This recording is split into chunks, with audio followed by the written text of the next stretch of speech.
Welcome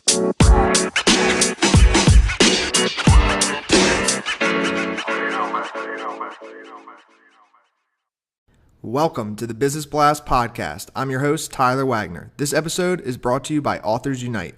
Authors Unite makes the process of becoming a published best-selling author as simple as sipping your morning cup of coffee. You can learn more about Authors Unite at authorsunite.com. Now, let's jump into the episode. All right, everyone. Welcome back to another episode of the Business Blast podcast. I'm your host, Tyler Wagner. Today, I have Bailey Richert with us. She is an award-winning business coach who helps individuals launch and grow profitable online enterprises as Infopreneurs through her platform at baileyrichert.com. So welcome to the show. Thanks for having me. Of course. Grateful to have you here. We'll jump into the first one, Bailey. The first one is, what is the best story from your life that has an underlying valuable message?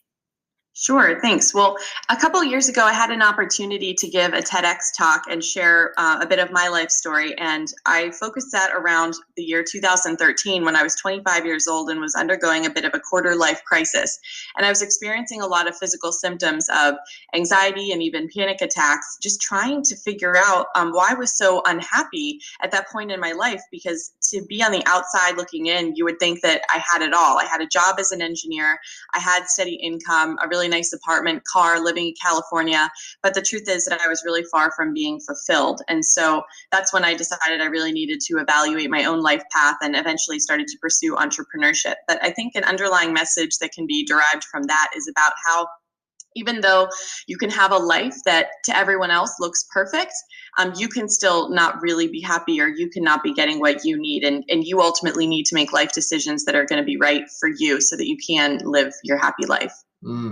Thank you for sharing that. I've actually had a few panic attacks within the last year. They were kind of like random, but so I know what those are like, and those are intense. They're wild.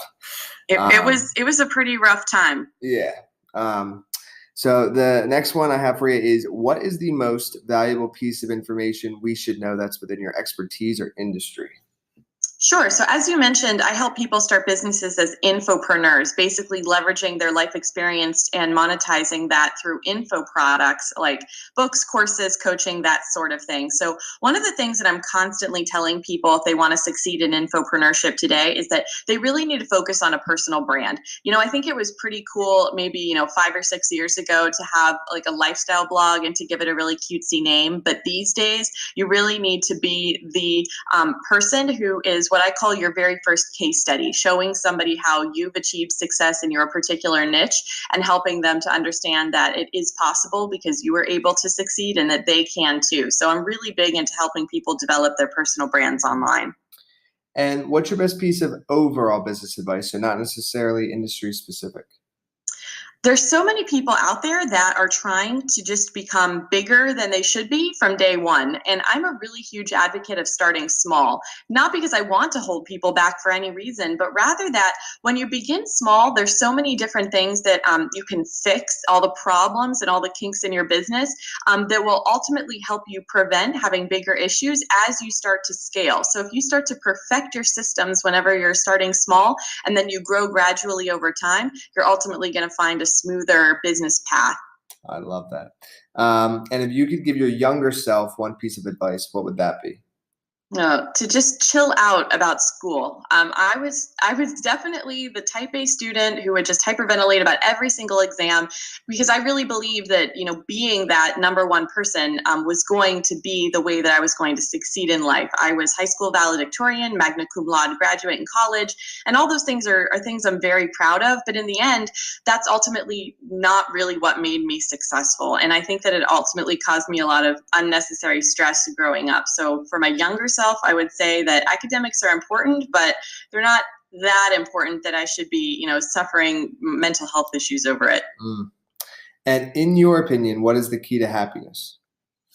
I think people might be surprised to hear me say this, but I actually believe that up to a certain level, financial freedom is a huge key to happiness. I know there's certain studies out there that have proven that I think it's in the US at least up to $75,000 a year is, what you need in order to be like relatively happy. And I think beyond that, though, kind of once you've achieved a certain level of financial freedom, to me, it's the freedom to be able to pursue your own interests and life purpose.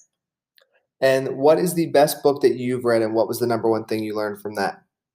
Rich Dad, Poor Dad. Absolutely. I read this years ago and I still read it even on occasion. And it was just a really great primer in personal finance that I never received before.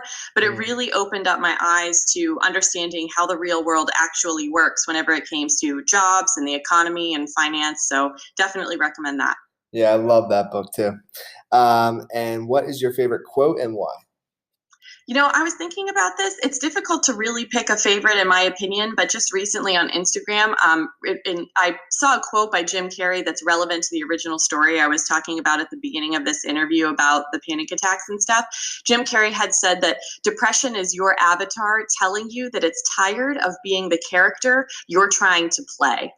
And I never, ever found a better description of it than that, I think. And I feel like a lot of entrepreneurs, even if they've never really suffered the kind of visceral symptoms that you and I have, may be able to relate to that, because there's a certain, American dream lifestyle that we all feel really pulled into playing in our lives up to a certain point, until we kind of realize that we do want to take that chance and risk and go it on our own and really pursue our true passions and be our true selves. So I really enjoyed that quote. Yes. Thank you so much for coming on. The last one I have for you before we let you go is, where's the best place for people to find you online?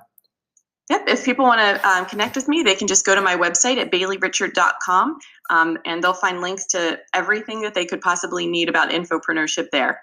Awesome. Thanks again for jumping on. Thanks so much for having me. The podcast you just heard was published with Anchor. Got something you want to say to the creator of this show? Send them a voice message using the Anchor app, free for iOS and Android.